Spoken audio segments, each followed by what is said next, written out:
نبی نے بتایا تھا کہ جو اذان اور اقامت، جو ہی اذان ہوتی ہے اور نماز کھڑی ہونے کے دوران یہ 10-15 منٹ کا وقفہ ہوتا ہے، آپ نے فرمایا تھا جس کا مفہوم یہ کہ جو اس کے دوران یہ دعا پڑھ لے گا، اللہم انی اسألک العفو والعافیہ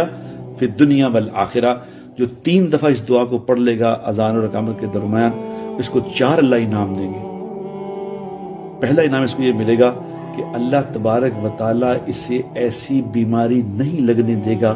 جس بیماری کی وجہ سے موت آ جائے،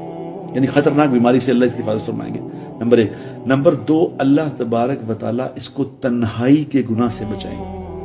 کیونکہ گناہ سارے کرتے ہیں آدمی تنہائی میں ہے، اللہ تنہائی میں اس کی حفاظت فرمائیں گے۔ اور نمبر 3، اللہ دنیا کے ظالم لوگوں سے اس کا واسطہ ہی نہیں پڑے گا، ظالموں کو اس سے دور ہی رکھیں گے۔ اور نمبر 4، جو ہمارا سب سے بڑا پرابلم ہے، وہ اللہ تبارک و تعالیٰ